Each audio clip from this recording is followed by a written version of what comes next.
celebrations. We've had all the pomp and circumstance. We've had all the fuss and feathers. But it's time. It's time for Dodger baseball.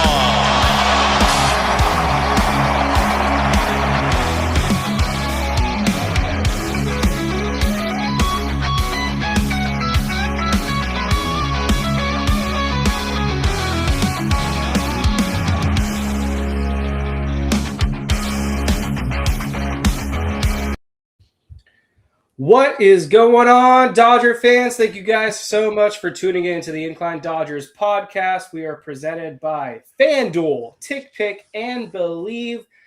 Man, I believe this is year 7, season 7 now of the podcast, if I'm doing my math correctly.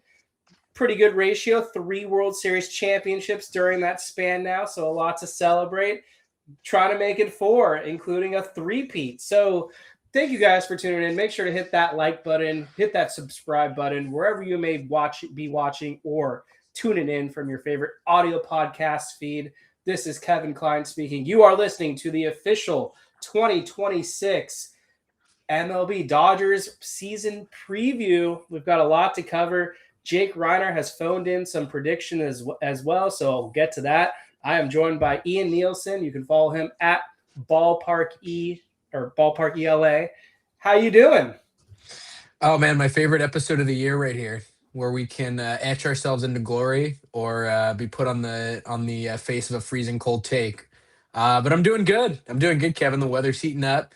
Well, actually, it's cooling down, but it was heating up over the weekend. And oh man, I just can't wait to not have to hear about spring training attendance ever again once this season gets going. But damn, 7 years. I remember being around for year 1 of this, so great to see what's become of the Incline. Thank you. Yeah, we've got lots to cover. We're going to do bold predictions. I've got 10 bold predictions that I'll throw out there as we go through this recording. On top of that, at some point, we'll throw out all our division winners, and I'll throw in some playoff teams as well. We'll give our MVP and Cy Young Award picks.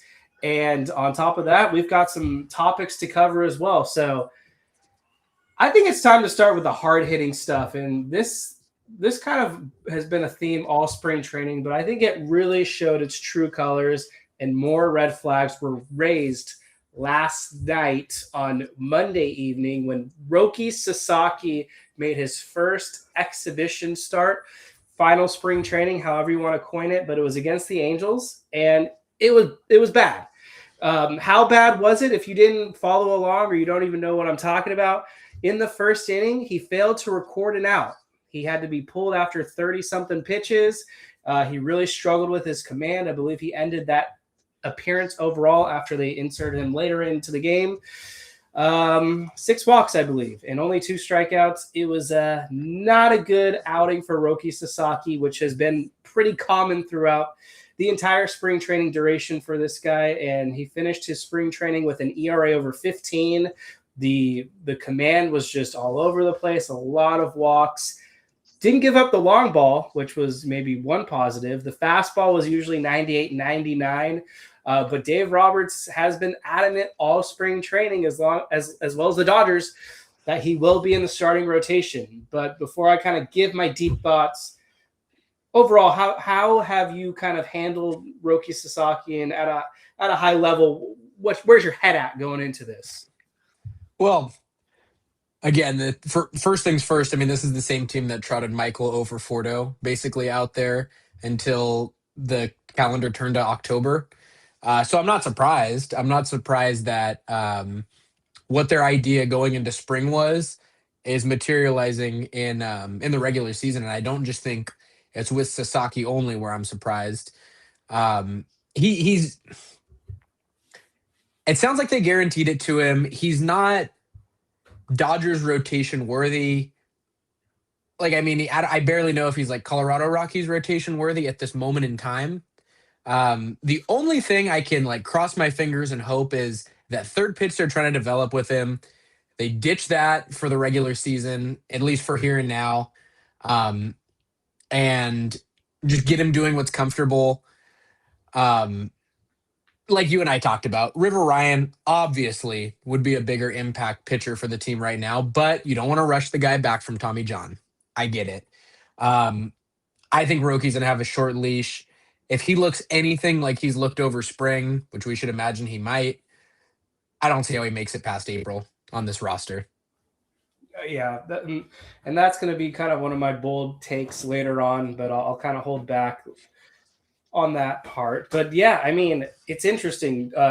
Dylan Hernandez, who now works for the California Post, whether you want to cite him as credible or whatnot, published a piece about Roki Sasaki earlier this morning, and some of the key things that really stood out to me, whether this is accurate or not.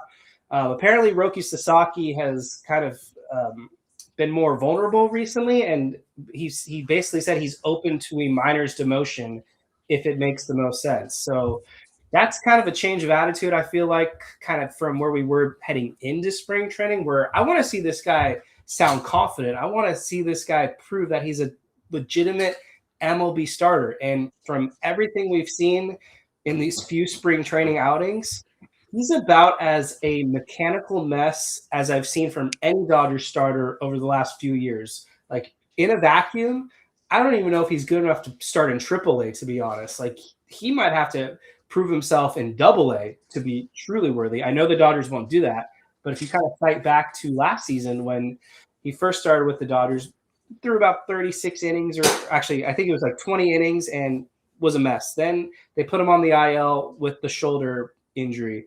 Then he sat out for a little bit. Then he rehabbed in AAA for the Comets, and he was bad in pretty much every outing as a starter. He was actually worse in AAA than he was in the majors. So going into this season, I thought maybe there'd be some more confidence after he had a pretty nice showing in the wild card round and the NLDS for the Dodgers as a closer.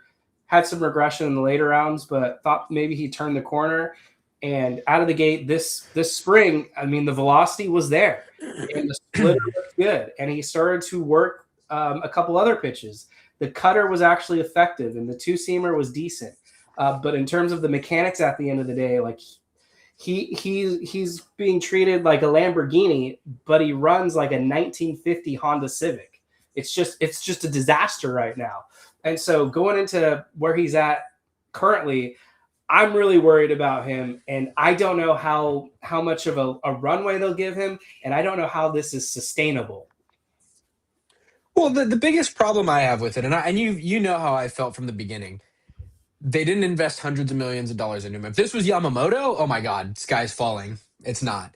My biggest worry, though, is, and again, I believe the Dodgers will figure it out. I think they've got the pitching depth to back it up should it flop, like it looks like it might.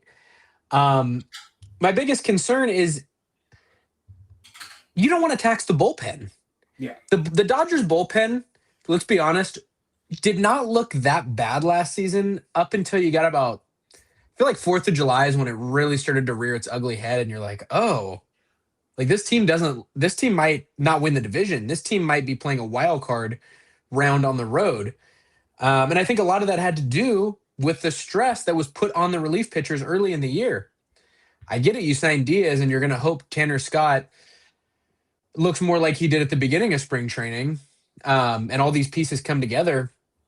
But if you've got Roki Sasaki going out there, and you know he's struggling to get out of an inning in a third, struggling to get out of the first inning, I get it. You got Robleski to piggyback, but I mean, you'd like to have that as a sixth starter. You don't want to have that as, your constant long man. So Roki Sasaki, I think it's going to have to be a short leash, and whatever River Ryan's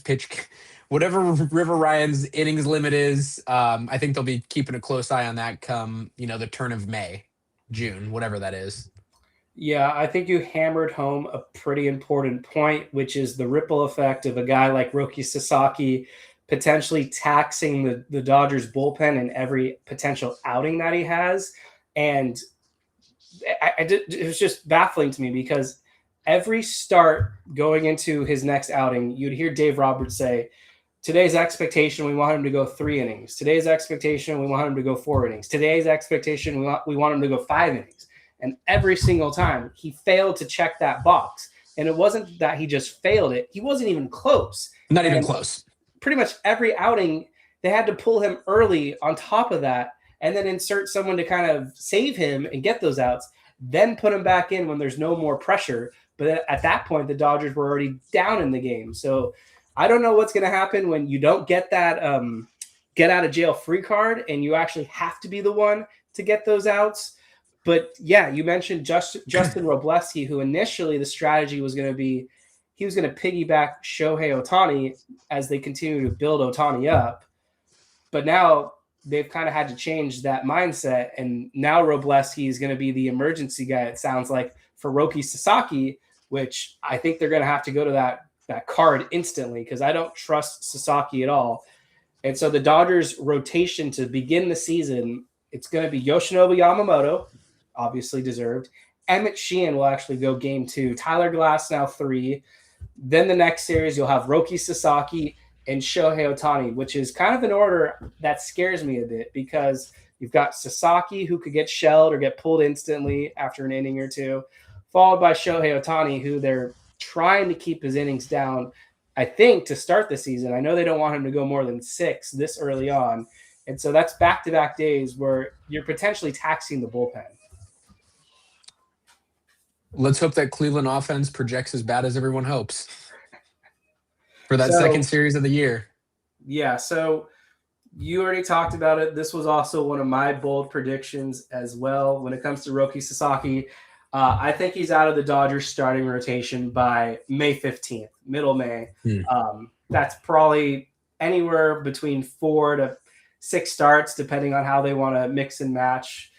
Probably more closer to 6, but I didn't do the counting. But nonetheless, like you talked about earlier, this is the whole Michael Conforto thing where they're just going to run this guy out there to try to prove a point, hope that they're right. But right now it's not looking too good for Sasaki and the Dodgers, I guess, on that note. But yeah, they'll give him a few starts. We'll see what happens. And whether he comes out and they call it an injury or he's just so bad they have to demote him, or maybe they scratch up both those tickets and they just decide to put him in the bullpen. We'll see what happens. But I know that this guy's goal is to not be an MLB reliever. And so that's why I know there's a number of Dodger fans out there who are asking, why isn't Sasaki just in the Dodgers bullpen? Well, it's because he's a starter that happened to get converted to a reliever late last season to kind of salvage a down year. But this is not what this guy's journey is supposed to be. He's supposed to be an MLB starter. And so we'll see what happens. And I believe Jake, actually, who's not here, unfortunately, but we're hoping he's back soon, he's actually optimistic. And one of his bold predictions is that Roki will figure it out and be a staple in the rotation. So I don't know what Jake's seen, but maybe he's seeing something that we don't see. But that he's one of 3 right now who's actually optimistic about Sasaki. But we'll see what happens. Yeah, I can see a world in what Jake's talking about because for no other reason, like I haven't seen anything that makes me believe the opposite. Look, Sasaki was awesome in the playoffs. That's not the reason why. The only reason why I feel like I could almost see it just making sense is he was so bad in spring training that for some reason it like clicks in the regular season and like just confuses people and proves that spring training means nothing. But I have no hard data on believing in Roki at this moment. He can't throw strikes. You can do a lot of things. Walker Buehler gave up the long ball. Walker Buehler gave up runs. Lance Lynn gave up runs, but at least they could stay in the game. He can't throw strikes, and in terms of his fastball effectiveness, of all the guys that threw this spring, he had like the second worst success rate when it came to generating swings and misses. It was like 3% of his fastballs actually generated swings and misses, which is really concerning, especially a guy that's throwing 98, 99, but he couldn't locate it in the zone, as we all saw. And there's just something about the fastball stuff in general that it's just not correlating. So we'll see if he can figure it out. But that's all I've got on Sasaki. That was a good 12-minute segment on that guy. That's enough Sasaki for the day. So probably the other flavor of the week topic that we'll get to just quickly right now. And I was really surprised, and I was wrong. I thought this guy was a lock to make the Dodgers opening day roster. I thought he played really well this spring. I thought they were going to really capitalize on his versatility and give him some opportunities when Tommy Edman was out. But despite hitting 407 this spring with a 967 OPS and a home run, 5 stolen bases, Hyeseong Kim was optioned to AAA in favor of Alex Freeland. Passing it over to you. Yeah, I've been vocal on this one a little bit.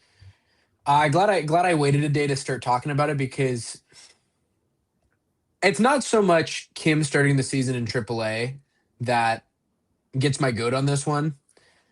I'm with you. Should he have made the opening day roster? In my opinion, absolutely.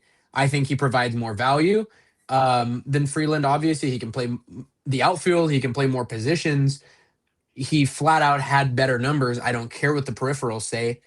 Okay, you want to justify the hand and the injury. That's fine. What I really don't understand is this insistence on Alex Freeland being on the big league roster. I mean, if we were talking about position battles, okay, Santiago Espinal did so damn good. He was a lock for a spot. We were right. You were right. I also couldn't deny what was in front of me. Obviously, Espinal was the guy. Where I'm confused is, how is Freeland making it over Nick Senzel and Hyeseong Kim? That's what's confusing to me, because he hit 100, 116, and I don't care about his barrel rate was actually pretty good. If you look at no, real numbers need to matter at some point. And the only thing I can draw this up to is it's an extended spring training, and they want to get him some more at-bats against major league pitching. I'm going to tell myself that to believe that, and there's no hate to Alex Freeland. Want to see him do well. But he is so far from an MLB hitter at this point in his career. It's not like he's not close. I mean, Josue de Paula and Zaire Hope look a lot closer to an MLB hitter at this point. So hopefully this is just an extended spring training for him. I think that's the key point right there. They're going to treat it like an extended spring training. And on top of that, the Dodgers, every single season, they always have a guy or two on the roster that they're just going to continue to run out there despite lackadaisical production. Last year it was obviously Conforto, and they all did us a favor when they left him off the playoff roster. The season before was Gavin Lux, who was just dreadful in the first half and then started to click a little bit in the second half. Obviously went on a pretty good run, and then had a couple moments in the playoffs, but then they traded him that offseason. And so for Alex Freeland, I think I'm with you. Doesn't deserve to be on this MLB roster. The spring training numbers after tonight, yeah, he's hitting 125 with a 531 OPS. But my guess here is that the Dodgers are trying to do one of two things with him. They're trying to just see down the line, see down the future, and give Alex Freeland a couple months up here and see if he can maybe juice up his trade value. And then the Dodgers flip him for something of actual substance. Because, I mean, look at the Dodgers roster. They don't really need Freeland in the short term or really the long term. They've got more talented guys in the pipeline, and they've got the current guys with Edman, who will come back in late May, who will take over at second base, and Mookie Betts will be the shortstop. So it makes it tougher for a guy like Freeland, and they extended Muncy on top of that, which would have been an initial argument maybe early on, but then they extended Max Muncy. So now third base will continue to be occupied for another year or two as well. So I feel like for the Dodgers here, they're either trying to prove a point and they want to see what they have in Alex Freeland, and the roster itself, the lineup is so deep that they can just almost afford a free out square and see what happens. Or they see something, behind the scenes off camera, and they see the work he puts in, and they just they're betting on the guy, and they think that the mechanical tweaks in the batting approach will correlate into the bigs. But ultimately, it's the Dodgers. They're usually more right than wrong, and so I'm willing to give them a chance and give Freeland the benefit of the doubt and see what happens over these next 2 months, since the timeline right now is for Edman to return probably in late May. Yeah, No, and that's been the thing. I mean, Edmonds' injuries have just kind of been a nonstop issue since the moment they got him. Um, Granted, he has had his good moments with the Dodgers, so yeah, I could agree with you on that. I think juicing his trade value is important because to me, this isn't again not a knock on Alex Freeland. It's just a reality. From everything we've seen and from what bit of research I've done, it seems like he's a like not that Hyeseong Kim has a high ceiling either, but Alex Freeland seems like a lower ceiling guy compared to Emil Morales, who that guy looks like a future star in the MLB. Hope, DePaula, Sirota, like those guys all feel like um, bigger name guys that are going to have a long term place with the Dodgers, possibly. So I'm sure that's part of the plan. He feels kind of like a Gavin Lux that can switch hit and a Yep. bit of a better fielder, which is not bad. It's okay. It's not a bad player. So here's another Jake Reiner bold prediction. This is actually good because we need to talk a little bit more about Kim. So Jake says Kim will be the starting second baseman in the playoffs. So I don't know what vision Jake has right now, but obviously he is seeing something in the future that I'm just not aligning with right now. And it's not a knock against Kim. It's actually the opposite. If I'm Hyeseong Kim right now, I'm honestly super frustrated because I feel like he did everything he possibly could to warrant that MLB roster spot. And I think his versatility is just being super underrated right now. I mean, he could have given you those second base starts. He could also give Mookie Betts some rest. He can play some shortstop. I think he would have been a great option in the outfield as well as a backup.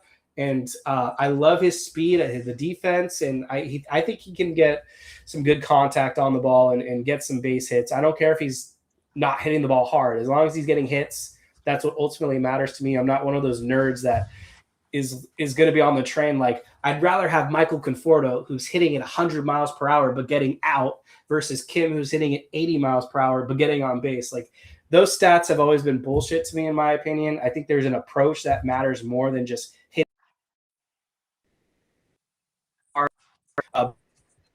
No idea what this guy's future is going to be now with the Los Angeles Dodgers, because it continues to feel like, despite him going on hot streaks or proving himself, they don't really trust him. So I don't know what the philosophy here is with Kim. I'm actually I'm lost. Yeah, I mean, it feels like if Kim could have a do-over, like, would you just go sign with a different team? I mean, no, you got the ring and you won a World Series and you did play in the World Series, so great. But no, I mean, at this point, it feels like the way the Dodgers view him is going to be like a Justin Dean. They don't really trust his bat much. They don't. They seem to think he's got good speed. I mean, bro hasn't skipped a leg day since he was like 7 years old, obviously. Um, yeah, dude's got. I need to know what his workout plan is. But no, I mean, it feels like it's just kind of a waste with the Dodgers. Especially like I said, when you could just, I mean, you got Espinal, you got Senzel, you've got these guys that can plug in elsewhere.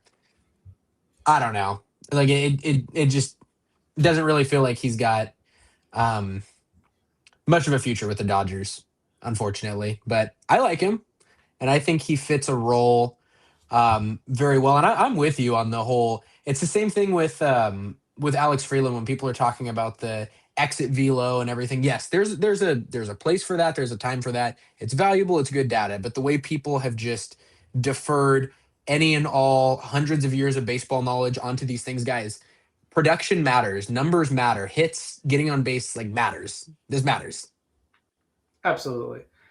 All right, shifting gears here. Let's talk about Shohei Ohtani and do a little bit of a deep dive, as well as kind of projecting and predicting what his 2026 is going to look like. So my biggest, boldest prediction of the 2026 season for the Dodgers is, I believe Shohei Ohtani will finish top 5 in Cy Young Award voting.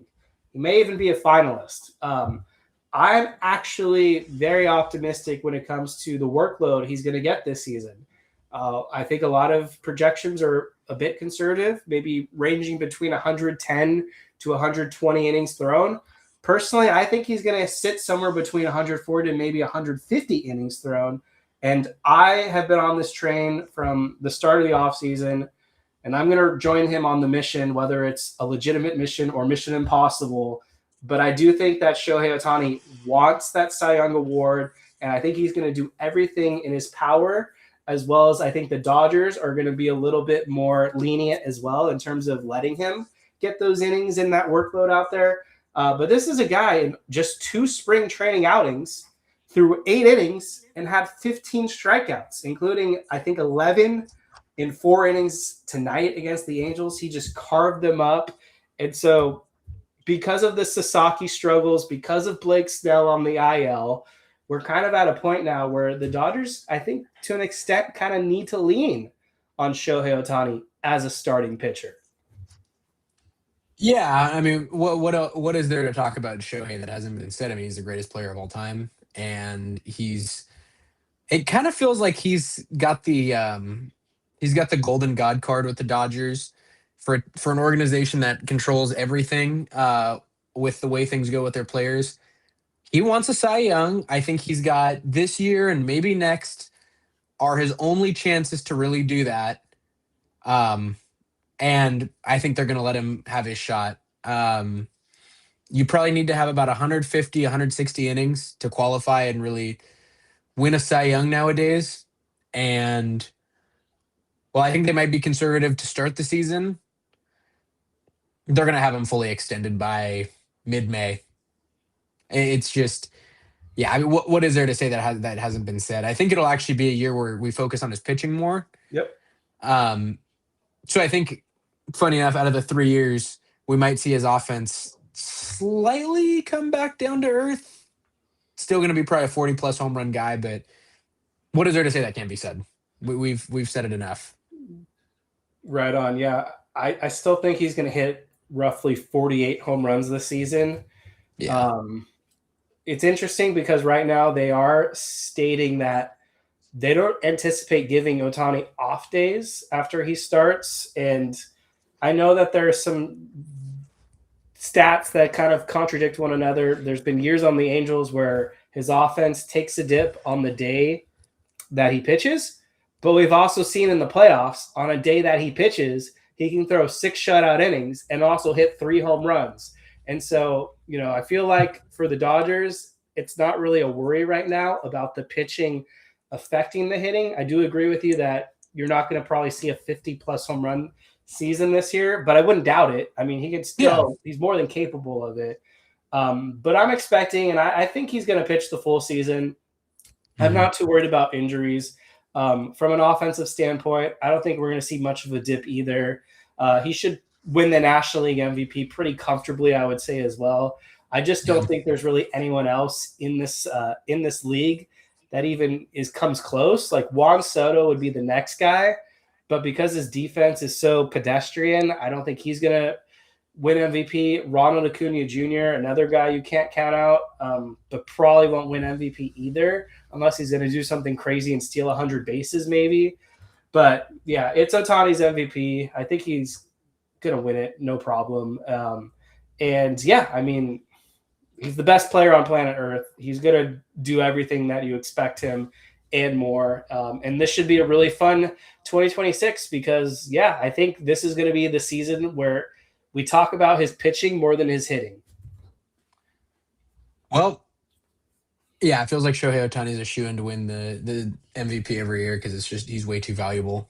But I have a fun prediction at some point on who clearly finishes second and actually leads the MLB in home runs this year. So we'll have to stay tuned on that one. All right. Yeah. Ahead of the guys you mentioned. Sorry, what's that? I said ahead of the guys you mentioned even. Yeah, I'm excited to hear that. Well, since we're talking offense, let's talk about the rest of the Dodgers hitters. And I think the first fun exercise, I'll put you on the spot. What do you think the Dodgers opening day lineup is going to look like? Opening day lineup. Let's see. Is Zach Gallen pitching for Arizona, right? Yes. I believe. Yes. I mean, they got all right-handed pitchers. Okay, so it's going to be Shohei, Kyle Tucker, Mookie, Freddie, Muncy Smith, Teoscar, Pages, They're going to start Alex Freeland on opening day, aren't they? They're really going to do that to me. I can't believe this. It's going to be Alex Freeland probably batting ninth and playing second base. That'd be cold-blooded. I'm really hoping that they do the right thing and let Miguel Rojas. Let Miguel Rojas play. But because it is a righty now, I could totally see them just doing that and not giving a crap. But I really hope that it's Rojas in the starting lineup. But basically, moving forward, they said that Freeland will get pretty much all the starts against right-handed starters.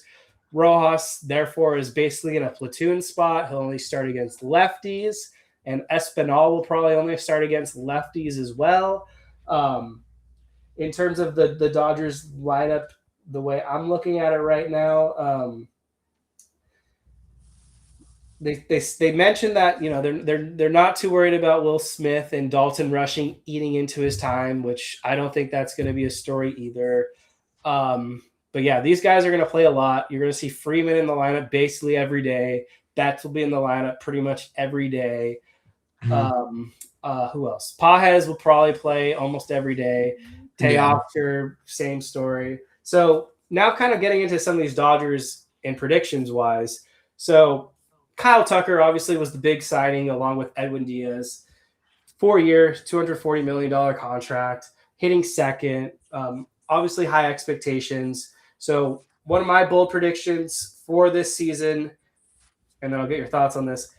I think Kyle Tucker is going to win Silver Slugger in right field for the Dodgers. I think he's in line for a massive season.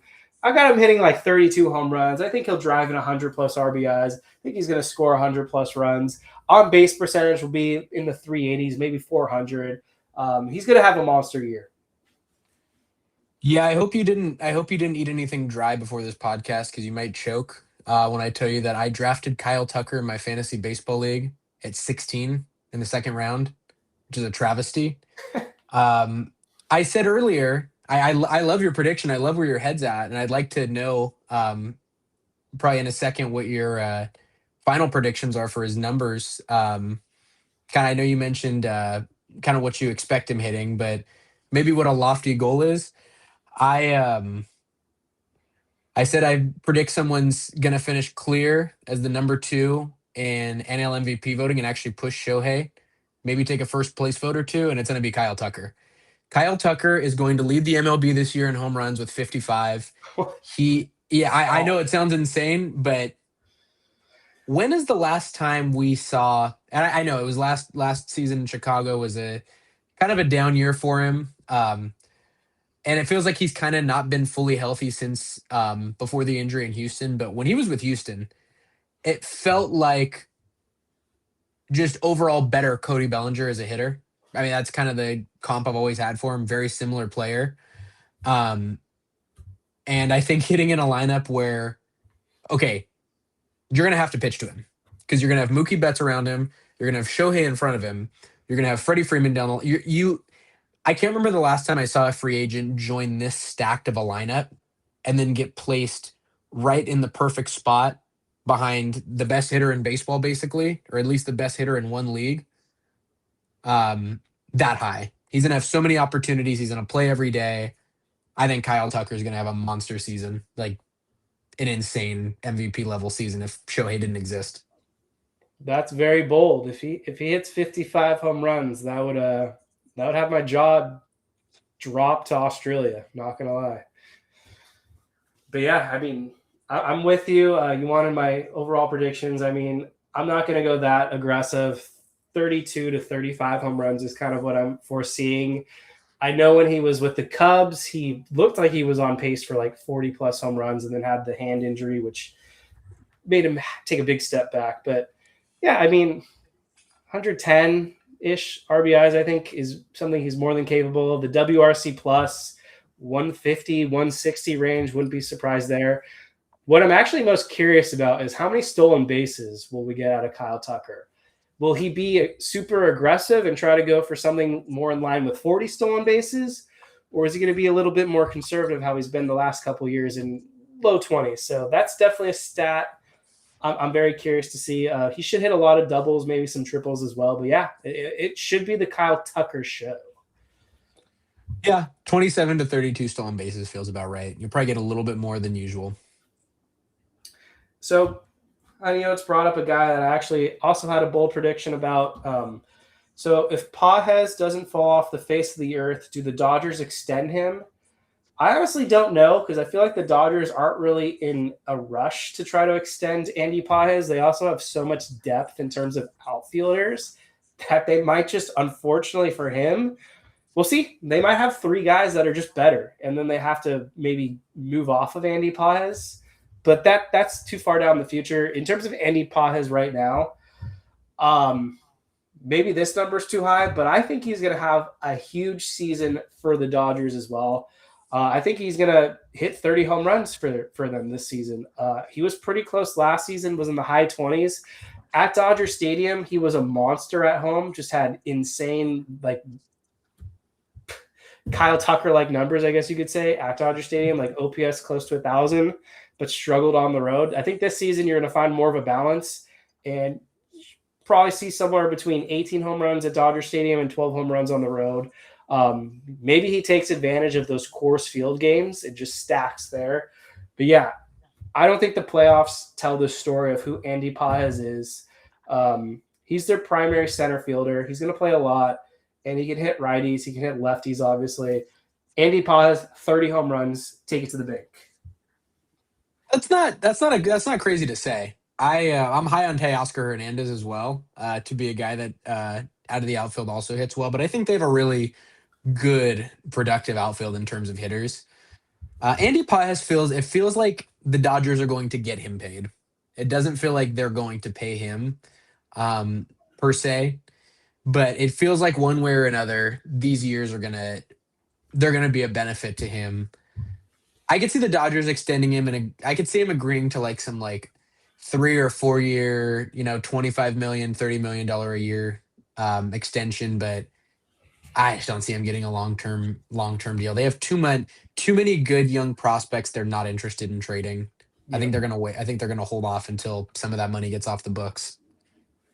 Yeah, so you mentioned Teoscar Hernandez. I don't really have any bold predictions on him, but I am high on him. I think he's going to look pretty similar to the 2024 version of Teoscar.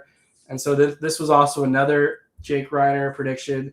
He also believes Teo is going to regain his 2024 form back in left field where he belongs. But yeah, I mean, Teoscar, he's healthy. He's looked really good this spring. He's just been tearing the cover off the ball. 28 home runs is something I could definitely see him hitting. I think the on base will be slightly higher. But yeah, I mean, I'm a believer in this guy, and I think he's going to win a lot of Dodger fans back who had some doubts in him. I see him having an offensive season similar to what JD Martinez put up in his lone Dodger season, and I see him making the All-Star team as a starter. I like it. Wow, we're confident. Just looking if I had any other predictions on other Dodgers hitters, but no, it looks like that's it. I mean, Max Muncy, obviously the story for him. He's just got to stay healthy. He just continues to get derailed by like freak injuries, whether it's the random UCL tear when Jace Peterson ran into him on the last day of the season, or last season when I forget who the runner was, but it looked like I thought he tore his ACL on that play. That was scary. Turned out to be just a knee bruise, and he came back a few days later. But yeah, for Max Muncy, the obliques have been an issue as well. But if he's healthy, he should hit in the high 20s for home runs. And because he's going to be in the lower half of this Dodgers lineup, he's going to be in a really prime position to drive in a lot of guys because the likes of Freddie Freeman, Will Smith will be in front of him. And so it's a good opportunity for Max Muncy to get some runs on the board. And so I think Max Muncy's going to have a good year. I also drafted him in fantasy, so I also kind of need him to do well. So I'm high on Muncy. Let's see if there's any other hitters in the lineup that I guess that's it. Other than Freddie Freeman, who he's just going to continue to be the model of consistency. No real analysis needed for him. Just the same old Freddie Freeman. And I believe that they said today that against lefties, Smith will hit cleanup and Freeman will hit fifth. I like that. I think, especially as kind of hitters reach the age Freeman's at, Freeman's in a great spot because I think the power is going to regress naturally. Like he's just getting older. Not to cite StatCast stuff too much, but you are starting to see the barrel rates really taking a dip. I see him as a good. He's because he's able to hit singles, because he's able to get the ball in play. He'll still be a really effective hitter. Definitely. Any other hitters, whether they're on the bench or in the minors, you wanted to bring up? Well, Mookie Betts, I think we're going to see. I wouldn't be surprised if we see a little bit of a not a stat flip. I think we're going to see Mookie Betts get back to about 85, 90% on what he once was. I think we're going to get kind of I don't want to say vintage Mookie season, but everything went against him last year. He's totally due for a rebound. The fact that he was a fifth rounder in fantasy is insane. He'll be one of the best shortstops in baseball. If Lindor's not healthy, he's probably starting shortstop in the All-Star game too. We'll see. Jake's got him winning the Gold Glove. For me, I didn't really bring up Mookie Betts. It's a wait and see. I talked to a few fantasy experts as well as just some people behind the scenes, and nobody knows how to assess Mookie Betts right now. Yeah, you really can't. You can't just go off last season because it's too small of a sample size in the vacuum of what his entire career is. But at the same time, you can't really go off the last few years either because he's getting older. Obviously, the bat speed and the barrels are starting to diminish. And so he didn't really look that elite either in spring training. So just going to kind of wait and see when it comes to Mookie Betts. But he's hitting third. Obviously, that's going to put him in a pretty prime position where he should have ample opportunities with both Ohtani and Tucker on base, if I have to imagine. So for Mookie, it's just putting the ball in play and getting some runs scored. So we'll see. But yeah, I think kind of closing out the Mookie Betts thoughts, him now being comfortable playing shortstop, him not really having to learn the position and spending a ton of time getting acclimated there should really benefit him, I think, for this season. So that's what I'm hoping to see in some tick up in the offensive production. completely agree. So yeah, just closing it out now with hitters in general. So one of my other bold predictions, just based off his electric spring, James Tibbs is going to get some serious run for the Dodgers at some point this season. Don't know how it happens, but I just have a feeling we're going to get to see some Tibbs, and he might be the Jock Peterson of the future. We'll see what happens there, but I'm really getting high and bullish on James Tibbs. Other than that, I don't know. I don't think Ryan Ward's ever going to see an MLB at bat for the Dodgers. Wouldn't be surprised if he's DFA'd. Michael Ciani, I honestly don't know why he's on the 40-man roster. Another DFA guy, don't need to see him. And then your guy, Nick Senzel, I don't know if we're going to see him either, but it may have to take an injury to somebody for him to get added to the 40-man roster. And Kike, he'll come back around June if I had to guess. And we'll probably hit like 190 with 4 or 5 home runs, and then somehow start for the Dodgers in the playoffs.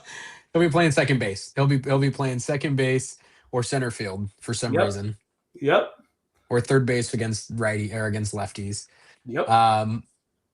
There's just not. I mean, we're spoiled, man. There's not too much to predict. We're guessing like, all right, well, who's gonna slot in when we play lefties against second base every now and again, and God, dude, I used to pray for times like this when it was Blake DeWitt and Casey Blake in the infield. That's all I know. Casey Blake had some good seasons for the Dodgers that no one talks about. He did, actually. He was a decent power hitter. But yeah, far cry from those days. James Loney hitting like 7 home runs. All right, so we'll quickly touch base now on starting pitchers real quick. So talked about Ohtani. Yamamoto, I don't have anything to add about him. He's an ace. Screw foul territory, and he's not an ace talk. That's just clickbait right there. They could have Yamamoto is the definition of an ace. Tyler Glasnow will continue to do his thing.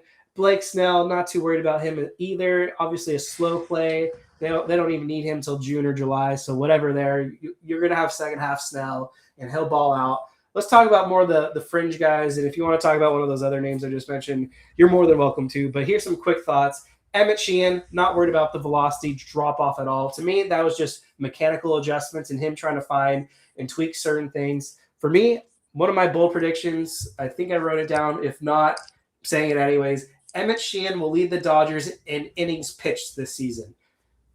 Whether that's injuries to other people or just Sheehan's a baller. But I'm expecting a lot of 6 and 7 inning outings about Emmett Sheehan. Not concerned about the velocity at all. I'm high on him, drafted him in fantasy. The Bad Axe, Derek Carty, loves Emmett Sheehan as well. So Emmett Sheehan is going to start for the Dodgers in the playoffs one way or another. On top of that, I'm very high on him. Yeah, he's one of the 2 fantasy pitchers I would even draft from the Dodgers because I avoid relievers completely. Ohtani was the other one, and we saw what Sheehan was last season. He gave him a lot of innings. I don't think the Dodgers view him as a front of the line, like postseason, we need you starting game 1. So there's not a whole lot of risk for them there. I think they view him as like a elevated version of Ben Kasparius, which is great. Like that's got a ton of value on this team.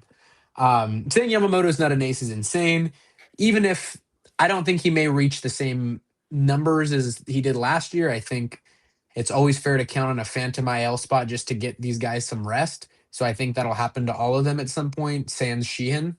And Ohtani, because I think Ohtani really wants a Cy Young this year and he's going to push for it. Other than that, I think River Ryan's going to get some run, hopefully at some point. I think he did everything he could to prove he's ready to be an MLB arm.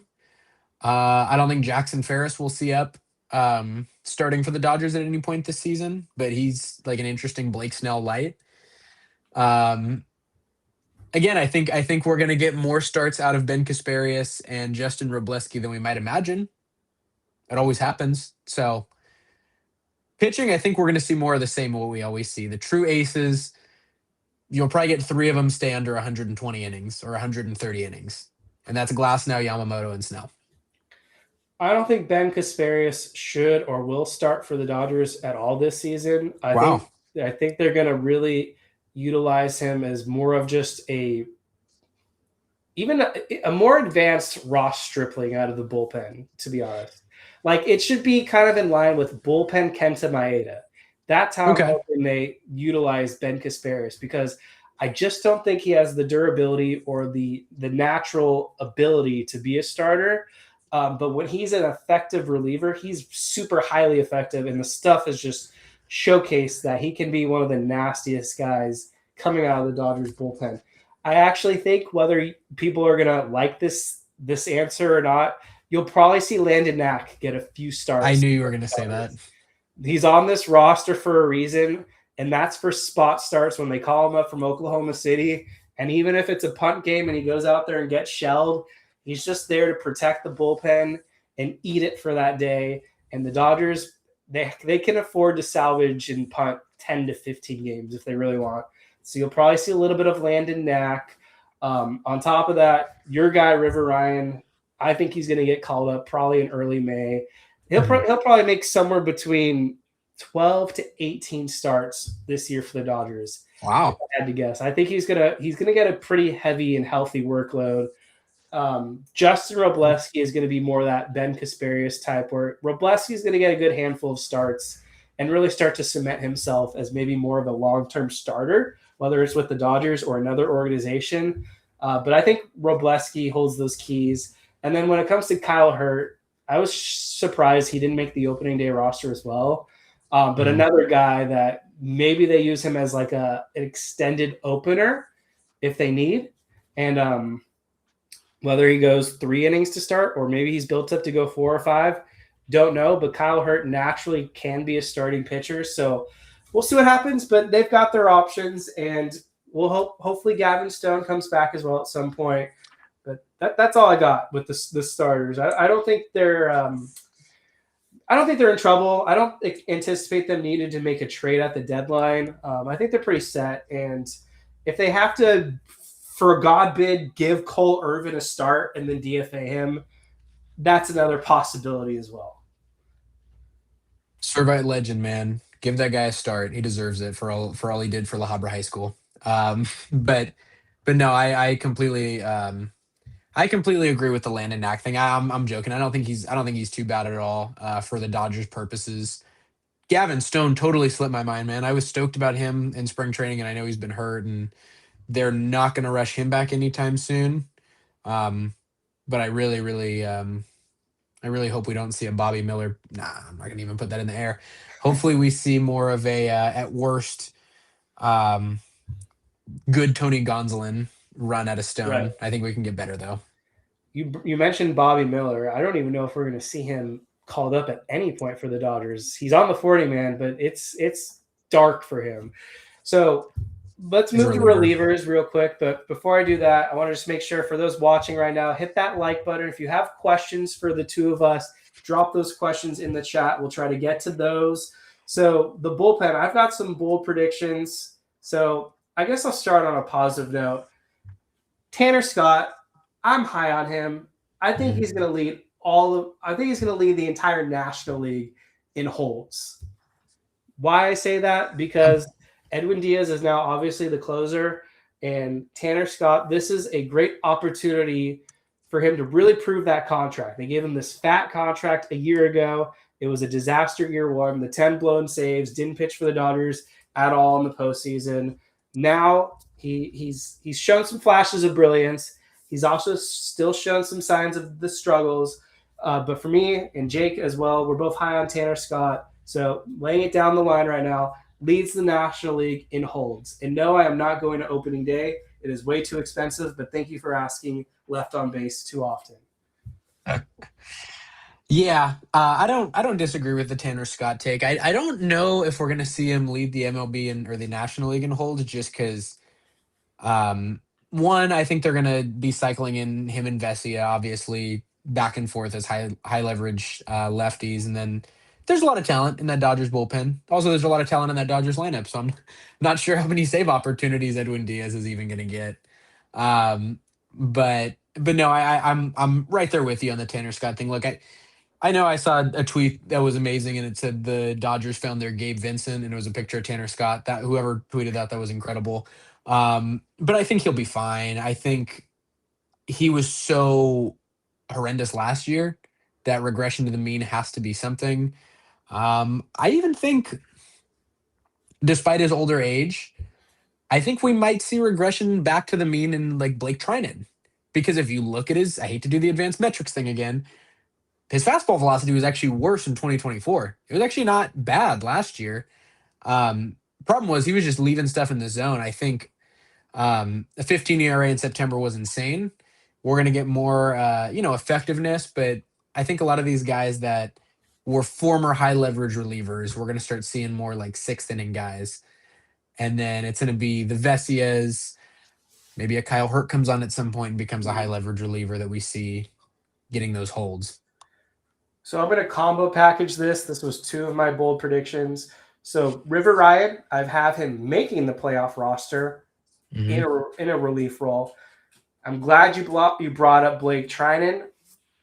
I think he misses the playoff roster. I'm really out on Trinan. It's just father time, regression, injuries, age has caught up to him. He looked bad this spring training. He was really bad all of last season. And I don't know if they have to do a Chris Taylor to Blake Trinan where they outright DFA him or he just ends up on the IL. But because the Dodgers have so many better weapons, as it seems right now, at least in the bullpen, I think they're going to come to a hard point at some point and make that difficult decision if Blake Trinan is struggling like I think he will. And they're going to have to just, unfortunately part ways. So I'm really low on Trinan and I'm high on other guys. You mentioned Hurt. Evan Phillips will come back at some point. Yep. Brock Stewart, we'll see. Brusdar Graterol, we'll see. Edgardo Henriquez, I want to see him put it together. But another guy that they're high on and they continue to kind of jam him down our throats and try to prove a point. Ben Kasparius, of course. And then the lefties, Vesia, Dreyer, Scott. I'm low on Trinan, unfortunately. Yeah, I mean, I can see why. Performance was terrible last season. It wasn't great in spring either. Just depends how bullish you are on health. Because I've just watched this team enough years in a row under Mark Pryor to question whether or not they're going to let a veteran reliever walk out the door if they're healthy. That's kind of where I think Trinan might get some leeway to figure it out. I know Phillips is coming back, Brewster is coming back. Brock Stewart, for some reason, I don't get it. He came up with the Dodgers. He's Yep. like, and he was terrible with the Dodgers the first time around. But he's Mariano Rivera for some reason on any other team, but with the Dodgers, he's Brock Stewart. I don't get it. It's so true. Yeah, I'm not too high on him. So my final bold prediction, and then I'll pass the baton to you if there's anything else you want to get into, and then we're going to start to do the awards and standings and all of that. So my last bold prediction actually got us not on the Dodgers roster at all, non-roster invite. But I was so impressed with him this spring training that I really do think he's going to do some damage for the Dodgers in a good way. Antoine Kelly will get called up and become a staple out of the Dodgers bullpen at some point this season. I'm not just making this shit up. In 10 games this spring training, he threw 10 innings, didn't allow a single run, 13 strikeouts, and a 1 whip. So he's the new Anthony Banda. We'll have Vesia. I think Dreyer will be fine, but if he does have some regression, maybe they send him down. And then Scott, of course. But yeah, Antoine Kelly, circle that name. Remember this take. Makes the Dodgers roster and becomes a staple out of the bullpen. Yeah, I mean, he feels like the next man up, right? That's a lefty, because I know they got a ton of righties, and Ronan Kopp doesn't really feel like he'll make noise ahead of him. No, I think the Antoine Kelly. I don't think that's a crazy pick. I did watch him just walk in a run against the Angels earlier, but other than that, he was pretty nails in spring training. Man, I always struggle with picking these bullpen things because year after year, the guys that we see in spring for some reason never show up, and then it's some guy like Noah Davis that ends up pitching in July, and I'm like, where did you come from? And they're usually gone soon. Not Will Klein though. Not Will Klein. Didn't even bring him up. Glad you brought him up. But Will Klein, friend of the show kind of guy right there. Not a bold prediction, but yeah, I think he's going to be in the Dodgers bullpen all season long. And another guy that will add pressure to Blake Trinan. Another replacement. I think he'll be good. He'll be good. Any other takes you got out there? No, man. You know where my loyalty lies with River Ryan and Nick Senzel. So I think hopefully we get them at some point in the season. But no, nothing too crazy. Eliezer Alfonso's kid. I wouldn't be shocked to see him get some at bats at catcher. All right. I guess. Okay, so let's just do standings let's just do our division winners, and then if you have your wild cards, that's cool. If you don't, no worries at all. So we'll start in the American League, and so let's start out West, AL West. This is going to be a bit of a hot take, but this is one of my favorite bets right now. Over at Fanduel. Let me pull it up. But you go first since I don't have it. I thought I had it, but yeah. Who do you have winning the AL West? I hate to say this. I think it's going to be the effed up Astros. Okay. Not because I think they're the best team. I actually think they're the third best team in that division. I think Seattle and Texas are both better, and I think Seattle's the best team outside of the Dodgers. But I don't trust them, and I don't know. Maybe I'm overreacting to the Randy Arozarena Cal Raleigh thing. I do not like what's going on in their clubhouse. So I think Houston's going to win that division like they always used to. We're going to have 3 different answers. So Jake has the Mariners, and so best team. Now we're going to go to FanDuel real quick, and I love these odds. Plus 330 right now to pick the Texas Rangers to win the American League West. Mariners are heavy favorites, minus 105. Your Astros pick is actually second right now, plus 270. But I am so high on the Rangers. This is the only one I'm going to really elaborate on, and then the rest will be quick. I think their pitching is super underrated and just being overlooked. Jacob deGrom, Nathan Eovaldi, Jack Leiter. And then of course they acquired Mackenzie Gore. So I think they're going to cook. The bullpen has some question marks, but then the offense should have some heat as well. Love Seager, obviously. Wyatt Langford, I think he's going to truly break out this season. I think Brandon Nimmo still a sneaky acquisition in the outfield. Good So pickup. they've got some weapons, and Skip Schumacher, I believe, is their manager. He's a hell of a job too. So I like it. I like the Rangers. Oh God, no, I'm with you. I actually do worry about the Rangers pitching. I think Eovaldi still we're running a guy on a second Cy Young or a second Tommy John. Don't know how long that lasts. DeGrom, same thing. Worry about his health. I think Mackenzie Gore and Jack Leiter are actually going to end up carrying the bulk of that rotation. Seattle's also by far the most talented team. Just I don't trust them. They're Seattle, and Houston's Yeah. the kind of team to win that division. Unfortunately. I got the Mariners as a wild card team, but AL Central, who do you got? This is another one. So I want to say the Detroit Tigers because I think the Detroit Tigers are the best team. Um, I'm going to say the Detroit Tigers. You know what? Screw it. I'm gonna go with the Detroit Tigers. I'm going to put my fist down. They're calling up Kevin McGonigal. Yeah. Their offense is just good enough. I think Torkelson, ASU alum, of course, legend, breaks out. Really do like their pitching. I really do. I think the Framber Valdez addition's good, and I think they're deep. Though I did have a dream that the Guardians make it to the World Series out of the American League. Take that as you will.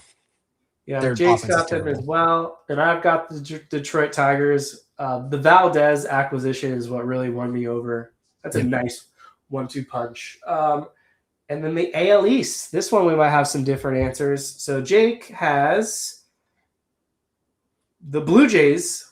I don't remember if they won or no, I don't think they won. But regardless, Blue Jays is his AL No, they East didn't. winner. Who do you got? Funny enough, not Toronto. I was thinking about this today. I'm torn between two teams. I am going to go with the Boston Red Sox. I like their pitching the most.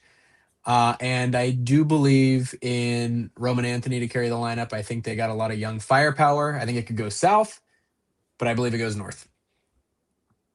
So jumping ahead, I've got the Red Sox making the World Series, but I All don't right. have them winning the AL East. I think the Yankees are going to stockpile more wins, and so I've got them winning the AL East. Got the Red Sox in second, and then right behind them, I've got the Baltimore Orioles actually finishing third. I've got the Blue Jays missing the playoffs. So I know the Blue Jays just took the Dodgers to 7, but I'm not high on them. I think the loss of Bichette will really matter. I think Ernie Clement will have serious regression. I'm just not high on Toronto. I like 3 other teams in the AL East more, and I just think the Yankees, regular season wise, they've got a really potent lineup. They've still got Aaron Judge, obviously, running it back with Cody Bellinger. Garrett Cole will be back this season, coming from Tommy John surgery. Carlos Rodon should return at some point too. They have a really good pitching staff. Anything else in the AL you want to cover real quick? No, I think quick rundown. I love first off in the AL East, love where your head's at. I have the almost to a T finishing that way. I think I got Boston finishing one game ahead of the Yankees, so flip flop. Baltimore, same thing. I got them in third, probably making the playoffs. Their lineup is disgusting. Alonzo Ward, incredible additions to the lineup to go with Gunnar Henderson. I'm with you in Toronto. I don't think their offense is that great at all. Losing Bichette was terrible, and I don't know if I love their pitching that much. I mean, Dylan C, sure, but they're going to be without Shane Bieber. So I'm with you. I think World Series hangover is a thing for them. A lot of people are high on the Royals. I am not.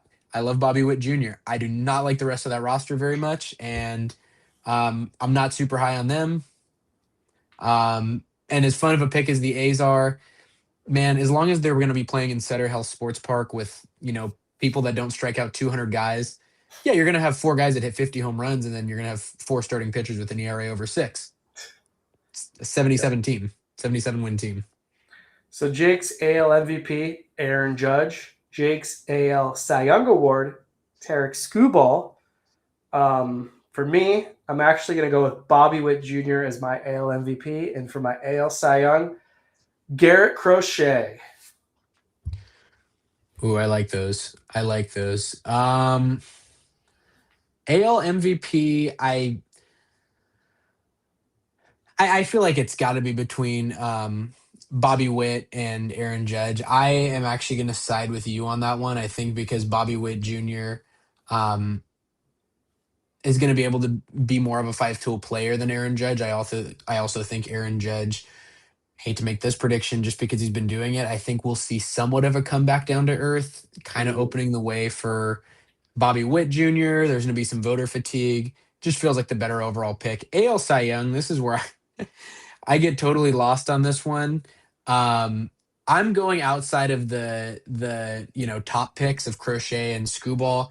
I do think it is going to be a Seattle Mariner. I think it's not even going to be Brian Wu. I think Logan Gilbert is going to win AL Cy Young this year. Very pitcher friendly park. He gives them enough innings, and he has some nasty stuff.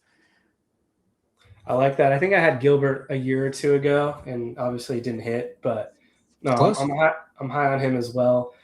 We'll have you start with the National League West. Let me guess. You got the Dodgers winning the division. How many wins do you think they're going to get? So yes, I do have the Dodgers winning the division. Last year, I picked them to win 118 games. Forgot it's the Dodgers. I forgot they're not a team that's focused on winning regular season games anymore. I think they win 103 games. Last year was a massive disappointment in the regular season. I know they won the World Series. I think they're 10 wins better. Kyle Tucker's a huge upgrade every day over the other 23 last year, Conforto. And I don't think their bullpen's going to be nearly as bad. I also think their starting pitchers will give them more innings. 103 win Dodgers. Nothing crazy, but see them get over 100 wins this year. We're nearly aligned. I've got them winning, of course. So does Jake. I've got the Dodgers at 102 wins, which is pretty much basically what you have. Rest of the NL West. Give me the order in a quick 10-second rundown. So I'm glad you asked this. My big breakout team of the year, the San Francisco Giants. I think they win 90 games. I think they're the number one wild card team. I hate to say this, I love from a baseball perspective what they're doing. College manager, they got dudes that can play ball. They got Buster Posey running the show. They are zigging. Everyone's zigging, they're zagging. They are the Seattle Seahawks of the MLB. Love the roster they put together, objectively. Guys that can play ball. Third place, I've got Arizona. You're going to get Corbin Burns back at some point. I don't love their pitching enough, but they've got guys that can hit. Fourth place is San Diego. I picked them to be a 77, 78 win team last year. I think they got worse. And I think they've gotten worse from last year. I don't like their pitching at all, frankly. I like Michael King, and that's about it. If Walker Buehler's starting meaningful games for them, I don't love their chances, sadly. Yeah.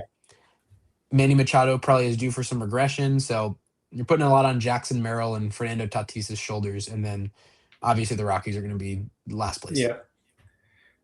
So I've got the Giants in second as well. I do not have them making the playoffs, and I hope that doesn't actually happen. I actually have the Padres ahead of Arizona. I looked at the Diamondbacks bullpen the other day. Not a single name in that bullpen I would trust, as opposed to the Padres, which have a pretty solid, not even solid. They have a great bullpen and a better lineup, in my opinion. I just don't think Arizona has the starting pitching as a whole to really be that competitive. So I've got them in fourth, and the Rockies last. Moving over to the NL Central. So this one, I'm pretty sure everyone's going to have the same answer, but Jake has the Cubs. I have the Cubs. And who do you have? I actually have the Milwaukee Brewers. I pick against them every year. I keep saying they're a waste of a playoff spot every year. And I think it's finally time I give myself a hug and accept that it's going to be the Brewers like it always is. I also think they're going to mature from last year. I think they're going to be a better team. I think they're going to not have as good of a record. I think they win with 86 games. I'm not seeing it with the Cubs, to be honest with you. I'm not. I think they win 84 games, nearly miss the division, and nearly miss the playoffs.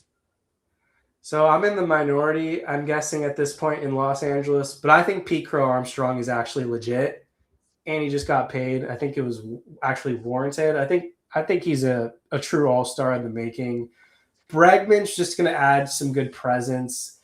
For the Brewers, like at a certain point, like the tires have to burst because they just got rid of Freddie Peralta, who in my opinion was like the glue in that rotation.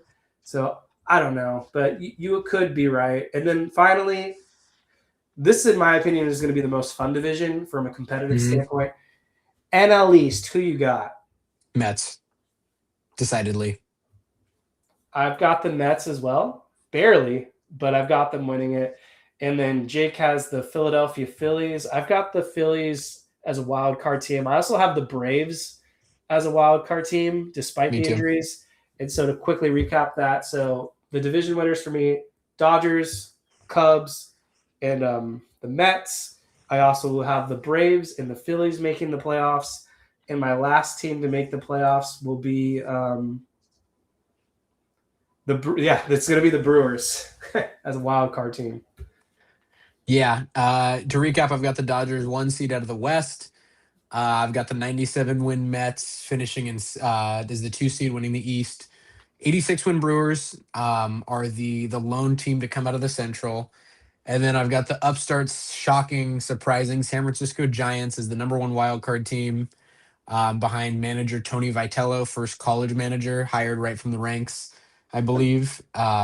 Philadelphia too. I think they're like a 90, 89 win team. I think they're still really good. They're going to be my second wild card team, and I have the Braves as my third wild card team. I think they're good. Don't know how much I'm in love with their pitching, but they're good. They'll be back. Love it. All right. So finally, who is your NL MVP and NL Cy Young? Ooh. NL MVP, well, it's obviously going to be Shohei Ohtani, though I do like Kyle Tucker as my #2, because at this point, that's the NL. You pick who's going to finish second.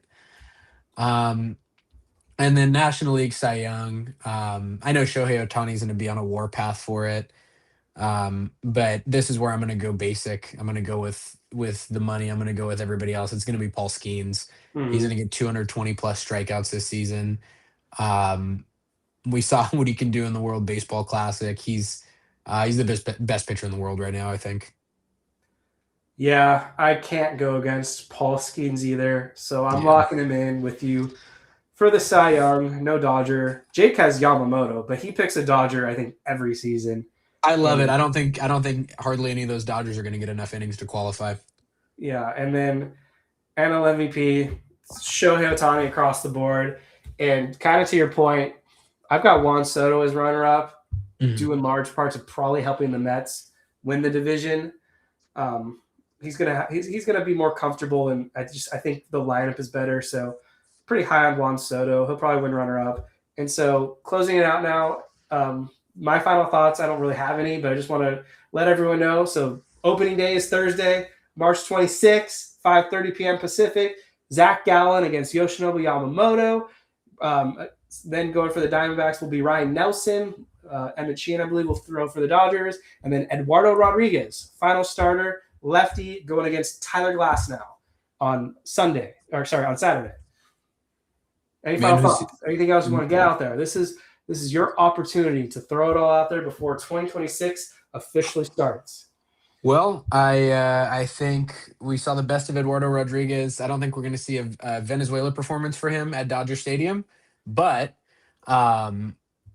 I am going to have my Will Smith jersey hopefully arriving the gold. One of like 12 people to actually get my hands on one.